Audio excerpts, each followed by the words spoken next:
Hey guys, Toby here from Hadler Fitness.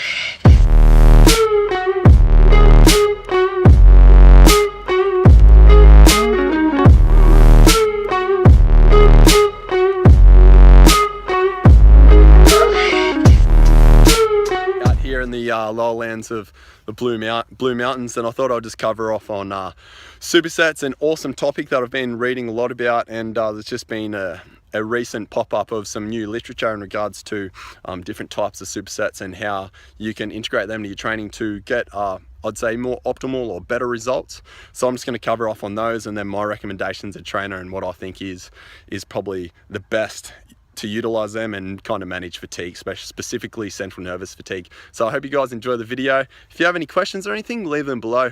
What I really wanted to cover off on today is the science of supersets and how you can integrate them into your training.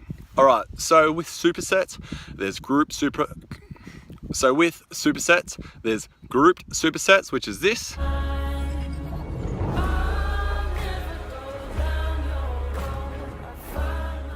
Separated supersets, which is this.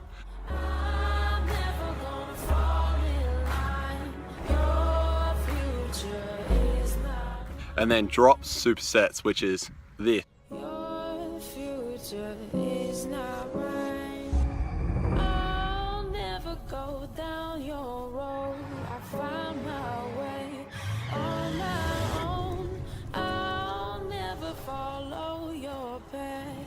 I'll make mine and I won't look back. Now that we've clarified the supersets, one thing you have to understand, the whole point of supersets is to kind of get a quicker workout in and induce metabolic stress and more damage, okay? So science tells us that if we're training till failure, we're going to elicit a greater reach of stress, fatigue, and a greater rate of muscle protein synthesis. So what the literature of science tells us, so basically when training till failure and training beyond that through separated group or drop sets for supersets, I'm specifically talking about here, you're going to induce a bigger rate of muscle protein synthesis just because you're elevating your rate of metabolic damage and metabolic stress. So with more metabolic stress, more damage, and more muscle protein synthesis, you think you could do it all the time and just make gains 24/7, but that's not the case. We have to manage fatigue, and we do that through frequency. So you have to look at how often you're training. So if you're training 6 days a week, supersets probably isn't the best way for you to train, because obviously you're gonna have an overlap of muscle groups, and this training till failure and beyond is gonna leave your muscles fatigued for about any more than 2 to 5 days. So if you're training 6 days a week and you're doing, say, bicep curls every single session, that's not optimal. You're gonna reach a certain point where it's gonna be beyond a maximum dosage, and you're actually just gonna be doing more work for the sake of it, not actually making any progress. So that point of overtraining is going to occur. So my recommendations on supersets. So you can do group supersets, which would be, say, bench press, might be flat bench press, and then group supersetted with incline or flyers. But if you're like myself and you're only training, say, 3 to 4 days a week, and you only want to be in the gym for 30 to 45 minutes, it is such an awesome way to get such a large amount of volume and intensity in. So your workouts are very jam-packed, full-on, intense, to actually create and stimulate muscle growth in a short amount of time. People might say, oh, it's counterproductive, but the thing is, I'm only training a certain amount of days a week, so Monday, Wednesday, Friday generally is how I'm training, so I've got more time to recover.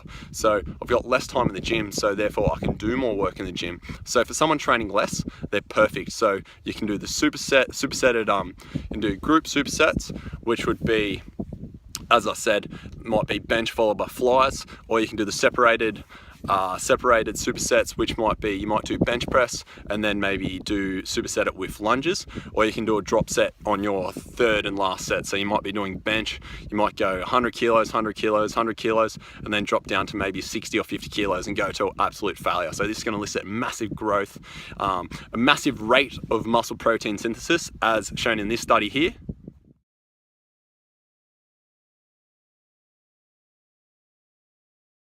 So the governing factor of this specific way of training is you have to be able to manage fatigue and the amount of work you're actually doing. So you don't want to be counterproductive. You don't want to be doing the same thing over and over and over. So it's good to mix it up a bit. So do group sets, do group supersets, do maybe drop sets, and do separated supersets every now and then. Maybe one each session you could back that up with, whether you're doing upper body, legs push pull, or a full body program to make your workout more intense and enjoyable. So my 3 recommendations would be, say on Monday, maybe do a separated superset. So if you're doing a full body program, so start off on bench and then superset that with maybe an accessory workout. So you might do bench and calf raises or bench and lunges. Then on Wednesday, you could do the group supersets. You could do maybe pull-ups followed by bicep curls.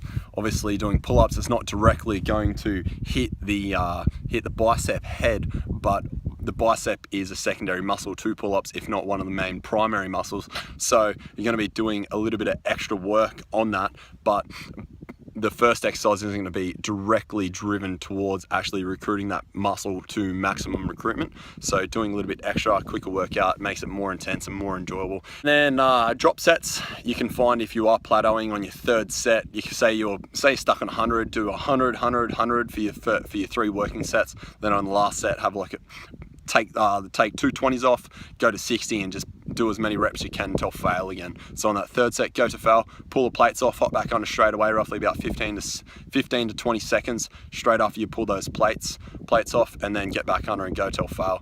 And then you're getting in an extra working set, but you're not actually resting like the other sets, maybe that 3 to 5 minutes. So the most recent literature in regards to muscle growth and muscle strength is longer rest breaks are more optimal for progress, because obviously you're having a longer rest break, 3 to 5 minutes, therefore you can carry out more intensity and more volume in your workout. So if you're just trying to do it back to back, like drop sets all the time, you're doing a lot of reps, you're doing a lot of volume, but there's not much intensity. So like there's a million ways to do it, but they're my 3 recommendations: the separated, the grouped, and the drop sets. I like to mainly incorporate the drop sets on my 3rd working set of each compound exercise. So the 3rd set of my bench press, pull-ups, deadlifts, squats, I'll do drop sets. Then the group supersets and the separated supersets I'll mainly do on accessory work. When I talk about accessory work, I'm talking mainly isolation exercises like bicep curls, tricep pull downs, calf raises, lunges, lateral delt raises, like just exercises like that. I like to mainly do like 2 sets, and on the last set I'll do a drop set, just so the accessory works nice and quick and very, very intense, and I'm pushing that muscle outside of its comfort zone. And the fact that I'm doing isolation exercises, I can do more volume, and it doesn't tax my central nervous system as much.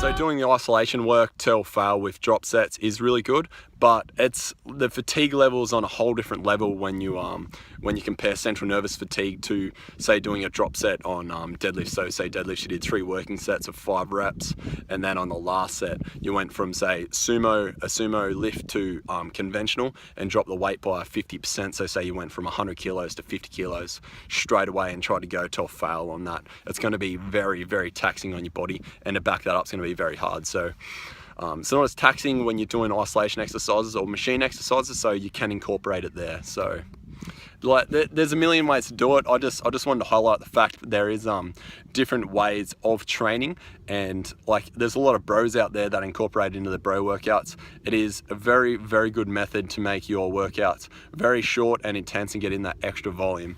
And you can incorporate it on a micro cycle, so for a 4-week cycle, just to do something different and just to absolutely blast a certain lagging muscle group maybe. So say your calves are small, you could do drop sets on your calf muscles. So calf raises, you could be doing, I don't know, just say you're calf raising 50 kilos, you drop that down to say 40, then 30, then 20, then 10. You could do 5 sets like that. That could be a method of drop sets. Just understand that it does take a long time to recover because you're doing, like, you're training to actual fail. So expect at least up to 48 to 72 hours of recovery, and to actually back that up and do heavy compound exercise after that. So say Monday you took your calf muscles to fail, you did say 4 to 5 sets, and then you're trying to back up the next day with really, really heavy squats. You mightn't be able to do as much because that muscle group, the calves, are a part of the squat, and there's an overlap there, and they're going to be fatigued. So you got to give yourself time to recover, and you have to just understand to